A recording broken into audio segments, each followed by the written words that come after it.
Bonjour à tous, j'espère que vous allez bien. C'est Thibaut de la société DM Trading. Aujourd'hui, nouvelle vidéo, un extrait coaching. Et là, je vais parler de l'offre et la demande. En fait, c'est un extrait d'un coaching avec un étudiant, Frédéric, qui a des questions sur comment se construit le prix et donc la relation entre l'offre et la demande. Et en coaching, on est là aussi, pas que pour corriger les trades, mais aussi pour faire des rappels sur la méthode, des rappels sur le prix. Et ça fait toujours du bien à tout le monde. Donc, ça a été le cas avec Frédéric. On a fait des rappels sur comment se construit le prix avec évidemment l'offre et la demande. C'est la chose la plus importante à comprendre d'abord sur les marchés financiers, c'est comment se construit le prix. Sans comprendre la relation entre l'offre et la demande, eh ben, on ne comprend pas ce qui se passe réellement. Donc le prix résulte de l'offre et la demande et on peut également rajouter les volumes pour identifier comment cette offre et cette demande varient et évoluent. Donc c'est un extrait d'un coaching avec Frédéric et c'est très intéressant cette explication. J'en ai fait un petit morceau, j'en ai coupé une partie pour que vous puissiez comprendre un peu cette explication. Voilà. Avant de commencer, laissez un petit pouce bleu, comme d'habitude, un petit commentaire si ce genre de format vous plaît, des extraits de coaching. Des fois, on parle des trades des étudiants, des corrections de trades, et puis des fois, on va parler de notions qu'on va faire, qu'on va rappeler ou qu'on va développer au sein du coaching. Et donc, je vous en ferai des extraits si ça vous intéresse. Alors, dites-le moi. Et puis, n'hésitez pas à vous abonner à la chaîne si ce n'est pas encore fait pour ne rien manquer. Et aller en description, télécharger votre formation gratuite ou prendre rendez-vous avec Vincent ou moi-même pour faire un petit bilan, un point de votre trading. On vous donnera des astuces, des pistes d'amélioration, etc., etc. Allez, c'est parti. Tu rentrerais à quoi? 270? 260, je pense que euh, Dès qu'on recasse les 260, et tu rentres dedans. ce qui va se passer, je pense, j'en sais rien, c'est le marché qui décide, mais ça va faire ça. Tu vois. Le prix va contracter, on va s'enfermer dans un range, et boum. Ça a pété. Et là, on aura épuisé l'offre. Parce que là, en fait, c'est ce qui se passe, c'est que tu as les acheteurs et les vendeurs qui travaillent. Un coup, les acheteurs ont la main, un coup, les vendeurs ont la main. Là, ici, dans cette période-là, là, les acheteurs ont la main. Là, les vendeurs ont la main. D'accord? Là, les acheteurs ont la main. D'accord. Et là, les vendeurs. Et là, c'est ping-pong. C'est un peu d'acheteurs en bas, un peu de vendeurs en haut. Contraction. Mais on sent que, tu vois, les mouvements haussiers et baissiers sont beaucoup moins importants qu'auparavant. Et surtout les mouvements baissiers. Ce qui fait qu'on ça traduit Ça, c'est neutralisé. un épuisement de l'offre. C'est-à-dire que là, il y a de l'offre qui rentre sur le marché, donc soit des vendeurs à découvert, ou soit des acheteurs qui prennent des profits. Ils sont rattrapés par les acheteurs, et puis là, il y a des vendeurs, et là, ça se calme. Et quand ça se calme, ça indique simplement qu'il y a une contraction de la volatilité et que la contraction de volatilité et, si tu veux, c'est le résultat entre l'offre et la demande. Et l'offre et la Ça, demande, ça se donc, neutralise. Achat-vente. ouais, mais c'est surtout que c'est neutralisé, mais à un moment donné, il y aura plus suffisamment d'offres vendeuses. Les acheteurs ont la dalle, stockent en portefeuille leurs titres, qu'à un moment donné, c'est ce qui va créer la cassure et la Nouveaux bascule. acheteurs.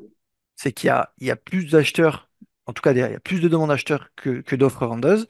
Et donc, on sera obligé d'aller chercher de l'offre là-haut. On sort de la contraction. Il faudra qu'on aille chercher de l'offre à 266, à 272, à 280, à 290 et à 300 pour rassasier cette demande acheteuse. Parce qu'en fait, c'est simplement, le graphique, c'est simplement un compteur entre l'offre et la demande. On l'oublie souvent, mais c'est ça. C'est ça qu'il faut comprendre. Et c'est ça que les contractions de volatilité mettent en évidence. C'est simplement cette relation entre l'offre et la demande. Nous, ce qu'on veut, c'est être dans un actif qui est à sens unique, où il y a le moins d'offres possible et la demande la plus importante. Vous êtes d'accord là-dessus? Et du coup, ça se traduit par d'abord une contraction de la volatilité pour épuiser cette offre. Et une fois qu'il n'y a plus d'offres, plus suffisamment pour rassasier ces acheteurs, on va avoir une expansion de la volatilité, un mouvement, et donc une progression du prix pour aller chercher de l'offre plus haut. Et en fait, c'est simplement ça la contraction de volatilité. Et ça L'autre permet de. côté. Alors, tu as les contractions de volatilité qui sont plus longues comme là. Alors, c'est un peu dégueulasse, je vais essayer de tout supprimer. Parce que là, on voit plus rien. Mais, euh, mais tu vois, donc là, c'est une contraction un peu plus long terme. Mais ici, moi, j'avais travaillé cette toute petite contraction. Ici, par exemple, il y avait tellement de demandes, il y a un petit peu d'offre qui est arrivée qu'on l'a vite épuisé. On a épuisé cette offre assez rapidement que les acheteurs ont repris la main. Il a fallu aller chercher de l'offre plus haut. Tu vois. Mais là, par contre, il y a plus de vendeurs qui sont arrivés sur le marché depuis un mois, là, depuis que le BTC range. toute façon, c'est à peu près ça. Donc, ça veut dire qu'il y a plus de vendeurs, plus d'offres, et donc il faut arriver à épuiser cette offre avant que ça reparte. Si on n'arrive pas à l'épuiser, ça va pas repartir. Tu vois le truc? En fait, c'est ça, les graphiques, faut pas en faire beaucoup plus, faut pas essayer de mettre 50 000 indicateurs, etc. C'est simplement l'offre et la demande. Et donc, la contraction de volatilité, c'est magique, entre guillemets, ça marche pas à tous les coups, hein, mais c'est magique dans le sens où ça va nous permettre d'identifier qui a la main et quand est-ce que c'est le moment où ça va basculer. En fait, c'est ça, la contraction de volatilité. Elle nous permet de définir le moment où ça va basculer pour n'être à nouveau que dans le sens soit des acheteurs ou des vendeurs, pour le coup des acheteurs. Se remettre dans le nouveau flux. C'est ça. Dans le sens unique, en fait. Et tu vois, alors, ça a l'air facile comme ça, il y a toujours des déchets, il y a toujours des pertes, il y a des choses comme ça, mais euh, et en plus, ce qui fait qu'à un moment donné, il y a plus d'offres, on va créer cette bascule et ça va être un cocktail un peu explosif. Qu'est-ce que je disais? Je dis, ouais, la contraction de volatilité, c'est un cocktail explosif parce que du coup, comme il n'y a plus d'offres et que tout le monde achète, tout le monde veut sa part du gâteau, tout le monde veut ce titre, et donc tout le monde est prêt à mettre le prix. Oui, il y a un phénomène d'enchère. Et, et comme il n'y a pas suffisamment d'offres, ben, tout le monde est prêt à mettre le prix plus haut et d'aller acheter plus haut. Ce qui va faire que ça va monter, monter, monter. Jusqu'au moment où il y aura une grosse offre qui va arriver et qui va rencontrer les acheteurs. Et si l'offre est plus importante que finalement les acheteurs se calment ou deviennent même des vendeurs à leur tour, parce qu'ils prennent leur profit, eh ben, c'est à ce moment-là qu'on va avoir un range ou une correction. Ok. Mais du coup, la contraction de volatilité, c'est explosif parce que du coup, il y a plus d'offres en face.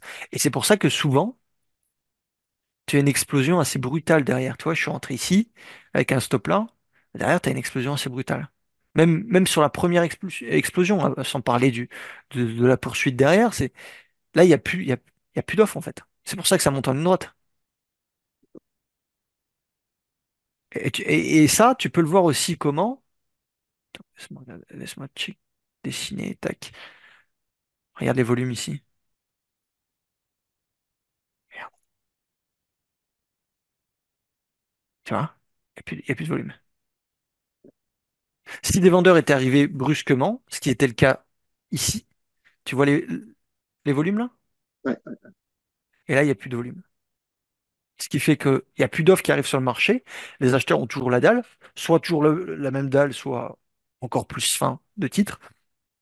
Et comme il n'y a pas d'offres qui arrivent sur le marché, eh ben, c'est à qui aura la première action le plus vite, quoi. Et donc, bah, c'est ce qui va créer cette accélération. Et moi, je ne fais qu'accentuer, alors modestement, hein, pas 100 millions sur le compte, mais nous, on va faire que accentuer oui, ce tu surfes mouvement-là. sur le flux. C'est ça.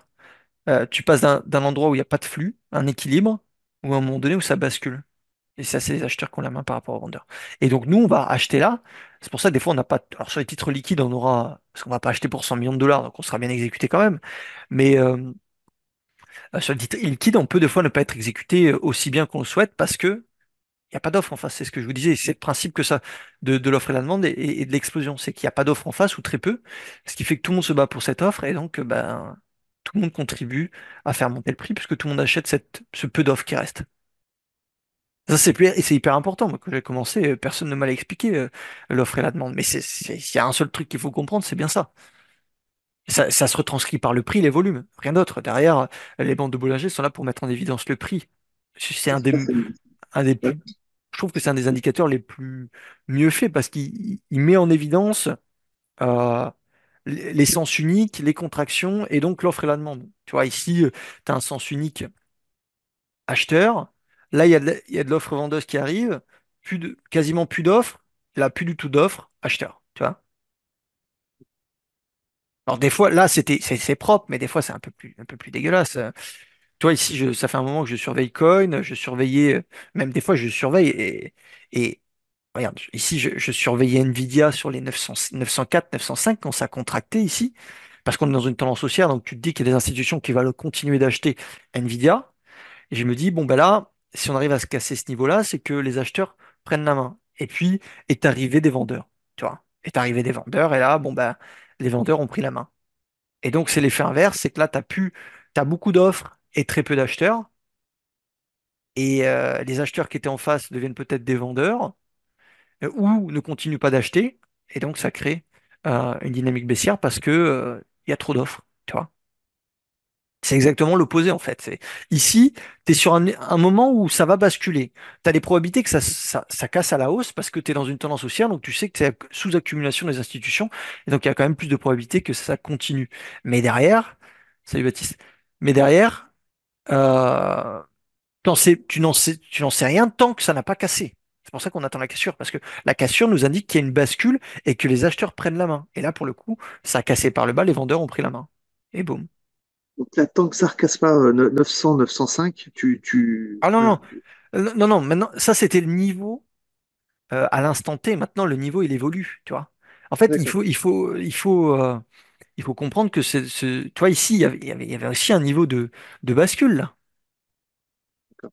Tu as un niveau de range, ton niveau de bascule, il est à 798. Si on le casse, théoriquement, les acheteurs prennent la main. C'est ce qui s'est passé. Mais du Ouais, coup, ce niveau des 905, il disparaît, puisqu'il faut s'adapter au prix en temps réel. Là, pour le coup, on sait qu'il y a des vendeurs qui sont arrivés là, des acheteurs qui sont arrivés là, mais c'est une bataille. Il n'y a pas d'équilibre pour le moment trouvé. Tu vois? Il y a pas d'équilibre. Aujourd'hui, quelqu'un qui ferait, c'est du 1 heure, hein, ça. Ouais, c'est d'une heure. Quelqu'un qui ferait de l'intraday à partir, on va dire à partir de 890, il serait susceptible de re-rentrer.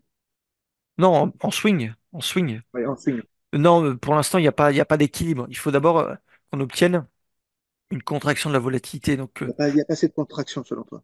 non, la bande de bol, tu vois comment elle est? Elle est large. Sur Elle est assez. Nvidia. On n'a pas encore l'indicateur qui vous fera le ratio, mais quand on l'aura, si on l'a, il vous indiquera que c'est trop large. D'abord, il faut que la bande de bol elle fasse Ça ça se resserre plus que ça. pour montrer qu'il y a un range. En fait, ta bande de bol elle va se resserrer si le prix range. Si le prix range pas, elle va continuer de s'ouvrir et de faire un rouleau comme ça. La bande de bol, c'est le résultat du prix. Donc, ce qu'il faut, c'est que on fasse un range. Et donc, si on fait un range, les bandes de bol vont s'aplatir et vont nous matérialiser cet équilibre qui a été trouvé. Une fois qu'on franchit par le haut cet équilibre, on est acheteur. Si ça franchit par le bas, bon, on laisse les vendeurs se prendre la main. Tu vois? C'est 21. Donc là, par exemple, je sais pas, moi, prenons CIFR, tu vois? Pourquoi j'en ai pris un petit peu tout à l'heure? Bah, parce que il y a une tendance On voit haussière. les bols qui se resserrent. Ouais, une tendance haussière au préalable, donc il y a de la demande. On sait qu'il y a des institutions, des choses comme ça qui achètent. Les actifs, enfin l'actif est sous accumulation. Et derrière, tu vois, les bandes de bol ne s'aplatissent ici que parce que le prix range. Manque de peau, on ouvre en gap, baissier, mais les acheteurs ont tellement la dalle qu'on sort de ce range. Salut Louis. D'accord. Alors, pour l'instant, on est un peu autour, hein, mais il est probable qu'on en sorte. En tout cas, il y a des fortes probabilités. Même si ça marche pas, ça veut dire qu'il y aura de l'offre qui est arrivée au dernier moment, quoi. Tu vois? C'est-à-dire que c'est pas sûr à 100%. Normalement, tu es sur un niveau de bascule. Mais après, il faut que cette bascule soit confirmée et continue d'être alimentée par les acheteurs. Si il y a un niveau de bascule qu'on casse parce que les acheteurs ont la main et que derrière, ils disparaissent, bon, bah, ton niveau de bascule, s'il y a plus de vendeuses, on va le réintégrer et puis c'est les vendeurs qui vont prendre la main. C'est-à-dire que c'est pas une assurance d'être dans le bon sens, mais ça te permet de savoir quels sont les niveaux où tu peux rentrer, où tu sais que ça va basculer. D'avoir des probabilités plus fortes. Tu vois, là c'est pareil, tac tac, niveau de bascule. Là, tac tac, niveau de bascule. Alors des fois, ça dure longtemps, ça dure pas longtemps. Tu vois, regarde ici, tac tac, boum. Ici, tac tac, boum, vendeur. Donc là, les vendeurs, on l'a pris à la main. Il y a trop d'offres qui arrivaient sur le marché. Niveau de bascule ici, tu vois, à ce niveau-là. Ici, niveau de bascule ici, les acheteurs ont pris la main, et ainsi de suite. Tu vois. Ici, niveau de bascule, les acheteurs ont pris la main. Ici, niveau de bascule, les acheteurs ont pris la main. Et là, potentiellement, les acheteurs vont prendre la main. Tu vois. Et, euh, et c'est simplement l'offre et la demande. C'est vrai que c'est important ça. Je sais plus si j'en parle dans la formation, j'en parle un petit peu, mais c'est la chose la plus importante et tu fais bien de me le rappeler. Et c'est bien qu'on en discute parce que c'est vraiment Ouais, très c'est très important. intéressant. Très intéressant. En fait, les marchés, il y a que ça. C'est l'offre et la demande. Point. Le reste, c'est que du vent. C'est que du vent. Il y a une espèce d'équilibre entre les acheteurs et les vendeurs. À un moment donné, bah, la balance penche d'un seul côté, quoi. C'est ça. Et nous, on va arriver quand Ok. la balance est. C'est ça, Si tu veux, on se greffe dans le flux. c'est comme un train qui est lancé à 200 km/h, je pense sur cette image, qui se gare qui s'arrête en gare 2 minutes, tu vois, et qui repart à 200 km/h. Toi, tu veux être sûr que tu puisses rentrer en sécurité et dans le sens du mouvement. Essayer d'attraper le train. Voilà. Et donc l'offre et la demande, c'est hyper important. Ouais, Ok. je sais pas. Après, toi là, je le fais en 1 heure, mais c'est visible en journalier, hein. Euh, Tu vois, contraction, expansion. Sur des horizons plus longs, c'était une bataille entre les acheteurs et les vendeurs. Et si on en sort de ce range, ça veut dire qu'on a épuisé l'offre et que les acheteurs prennent la main à la hausse. Et ainsi de suite. Tu peux même te mettre en hebdo, hein. Mince. Donc, tu regardes quand même les volumes, hein. Ouais, c'est hyper important les volumes. Vraiment, ok, ouais, c'est hyper important. Ça montre en fait l'activité. Et donc, si tu regardes les volumes ici depuis quelques temps sur les minières, alors c'est le volume multiplié par le prix. Donc, si tu veux, c'est le volume en dollars. C'est le capital échangé. Ça permet, parce que des fois, les volumes, ils peuvent ne pas augmenter, mais comme le prix augmente, ton capital échangé, il augmente forcément. Mais tu le vois pas forcément sur les volumes, tu vois. Donc, tu peux mettre aussi le capital échangé, parce que c'est une autre façon d'afficher les volumes, et c'est le pognon qui est injecté ou pas. Et donc, tu vois qu'il y a quand même Un engouement depuis quelques temps, quand même, avec des volumes énormes, hein. Ouais, voilà, il y a du pognon qui rentre sur les marchés. Nous, c'est ce qu'on veut voir. On veut voir un avant et un après qui soient complètement opposés. Parce que ça montre qu'il y a un intérêt des institutions. Et s'il y a un intérêt brutal des institutions, ça veut dire que l'actif n'est pas suffisamment bien pricé. S'il n'est pas suffisamment bien pricé, il va y avoir du momentum et nous, on va pouvoir essayer de rentrer dans ce momentum-là. Parce qu'un actif comme Apple, bon, à un moment donné, il est pricé, quoi. Je veux dire, oui, il va descendre de 10% ou de 20%, puis il va remonter de 10%, 20%. Mais tu vas pas voir Apple.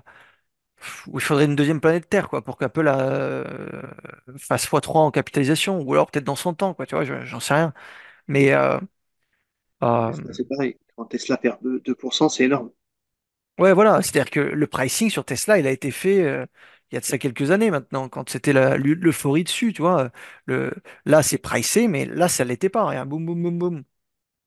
Et tu vois, les volumes, le changement des volumes drastique, ça, c'est Énorme. assez flagrant, là. Boum, boum, boum. Toi, ça s'adapte, tac, tac. Et ça n'a fait qu'augmenter. Et puis maintenant, l'action est tellement grosse qu'il n'y a plus de surprise, ou il n'y a plus. Enfin, ça ne veut pas dire que c'est intradable. Il y a toujours des petits mouvements à capter et tout. D'ailleurs, je surveille voir si elle se retourne pour voir si les, euh, les véhicules électriques reprennent du poil de la bête. Mais il y a pas il y a pas, si tu veux, de, de défaut de pricing. En fait, c'est ça qu'on recherche, c'est un défaut de pricing. Oui, une anomalie de marché. Ouais, voilà, c'est ça, une anomalie de marché, parce que les institutions vont essayer de régler cette anomalie et donc vont pousser le titre à l'achat. Et nous, on va pouvoir en profiter.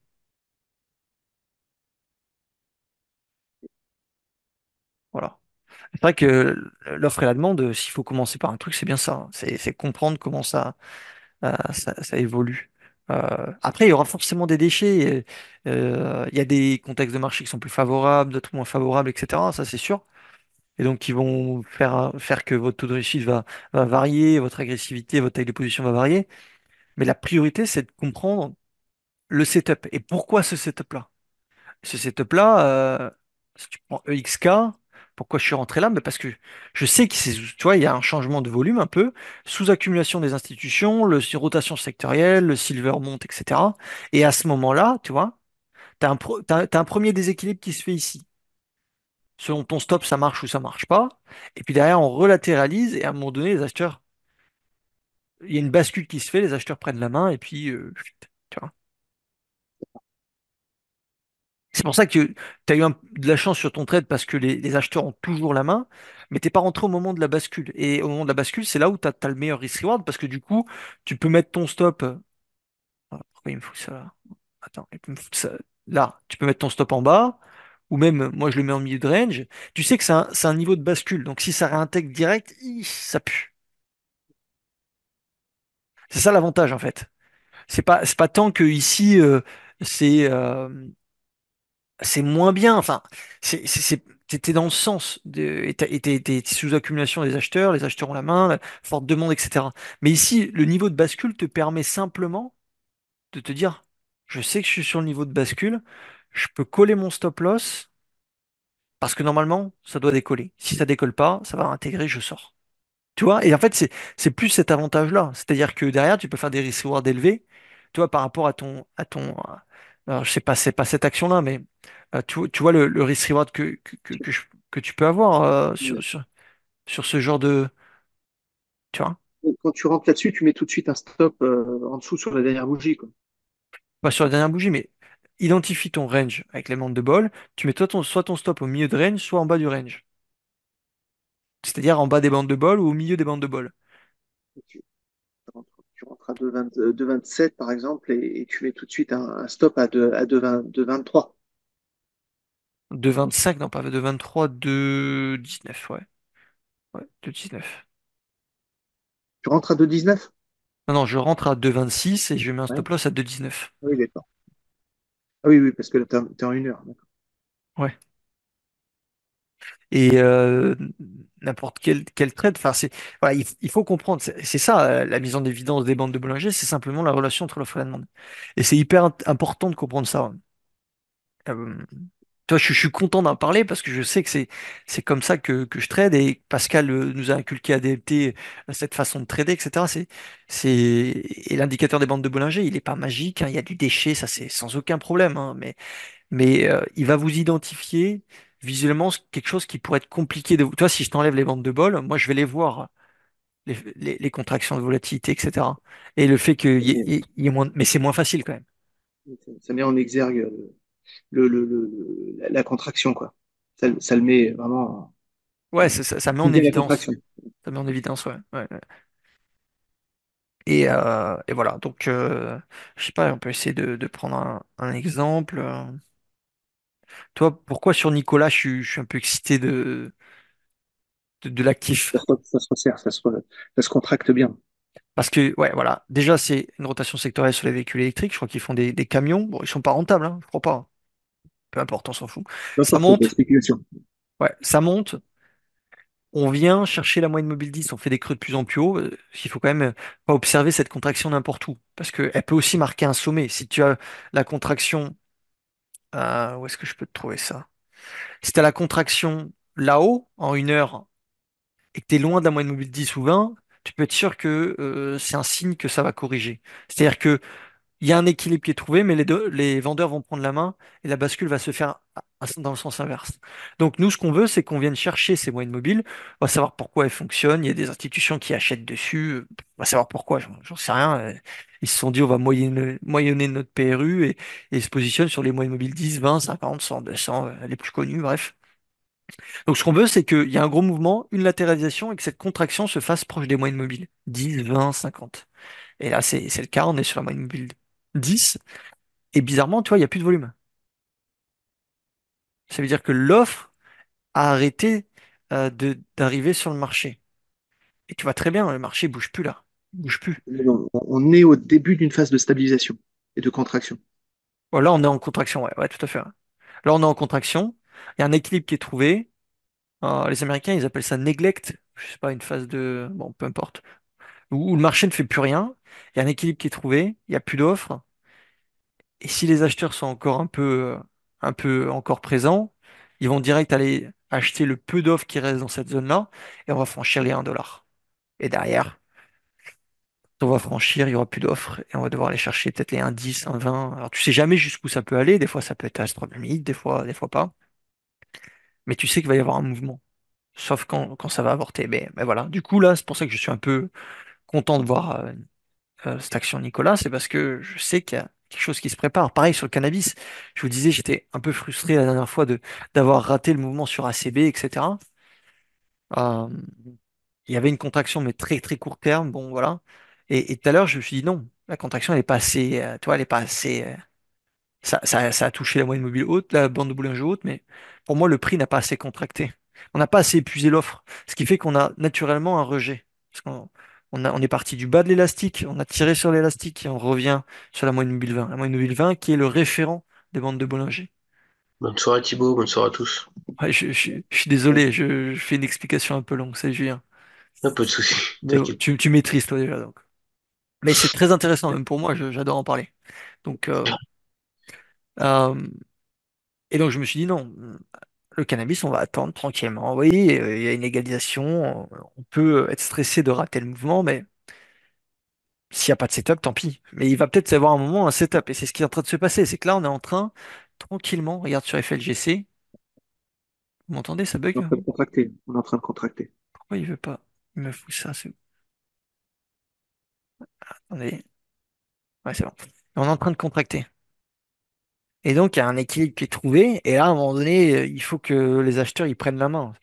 Sinon, ben, sinon on va redescendre, hein. Et c'est pour ça que j'ai ma petite alarme posée, tu vois, juste avant la bande de Bollinger. On vient chercher avec du volume la moyenne mobile 10, tac tac. Les volumes diminuent aujourd'hui, avant-hier aussi un petit peu, moins que sur l'accélération. Et derrière, ça, c'est va chercher peut-être les 4, hein. J'en sais rien jusqu'où ça va aller. Mais c'est le genre d'actif qui peut vraiment, vraiment exploser avec un catalyseur derrière, une rotation sectorielle et un setup où ça contracte. Ça peut donner des jolis, des jolis. Tu rentrerais à quoi de 50 Ben, en cassure de la bande de Bollinger supérieure. T'embête pas à essayer de trouver un chiffre magique. Tu regardes le niveau de la bande de bol magique. La bande de bol magique, la bande de bol supérieure. de bol, super. Elle, toi, elle est à 2,43. Donc, si on Oui, d'accord. franchit les 2,43, 46, grosso modo les 2,44, tu pourras t'intéresser à l'achat.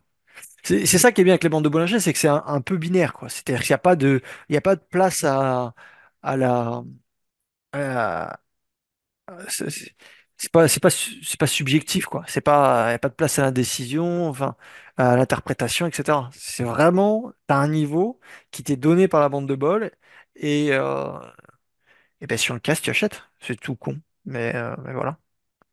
Avec un stop à 20, non? Ouais, stop loss à 2, aller à 2,20, même pour moi très agressif à 2,27 ou un peu moins agressif à 2,11. Ça dépend de votre agressivité, mais voilà. Et Pascal, c'est pour ça qu'il a mis les bandes de Bollinger en avant. Non, il n'en est pas l'inventeur, hein, c'est John Bollinger l'inventeur. Ouais. Mais simplement parce que ça retranscrit très bien et ça vous donne des niveaux assez binaires. C'est-à-dire que demain, tu peux pas me dire j'ai acheté à 2,60 alors que la bande de Bollinger elle était à 2,43. Je vais te dire bah non, c'est pas, tu vois. Donc tu te sers de l'enveloppe Ah, moi comme c'est mon paramètre signal, hein. pour entrer et pour sortir. Moi c'est mon signal. Ouais, c'est mon signal, hein. D'accord. C'est pour ça que j'ai mis mon alarme juste un petit peu avant parce que je vais être prévenu juste avant que ça la touche. Pour commencer à préparer mon ordre, etc. Tu vois. Mais l'avantage de la bande de Bollinger, c'est que ça te donne exactement le niveau où tu dois rentrer, ou le niveau que tu dois casser pour rentrer. C'est pour ça, donc il y a pas de place à l'interprétation. Enfin, ouais. Et Oui, c'est mathématique. c'est assez binaire. Maintenant, il faut pas acheter une phase 1, une transition phase 1, phase 2 n'importe où parce que ça a ses limites quand même. Donc, il faut être sur un actif qui a du momentum, qui a des volumes, peut-être éventuellement une rotation sectorielle et qu'on ait contracté suffisamment. C'est pour ça que je vous ai rajouté le, cette colonne setup H1 parce que si tu fais le tour, tu vois, c'est où au moins 49, c'est la volatilité court terme qui est comparée à la volatilité long terme. Et donc ça te traduit qu'il y a une phase 1 ici, tu vois. Et donc elle, j'ai une alarme sur les 12,63 parce que la bande de bol se met à plat ici, tu vois. Et en plus, ça me donne plus de conviction parce que c'est à peu près le même secteur que Nicolas. Nicolas, c'est véhicule électrique, donc camion électrique. Et là, c'est automobile équipementier, tu vois. Donc tu sens qu'il y a une rotation sectorielle sur grosso modo tout ce qui est véhicule et peut-être électrique. Ouais. Alors Tesla n'est pas encore, mais Tesla a déjà été pricé. Voilà, c'est différent. Mais Tesla va peut-être se retourner. Si ça pousse sur les véhicules électriques, Tesla va éventuellement casser ses 180 et pourquoi pas.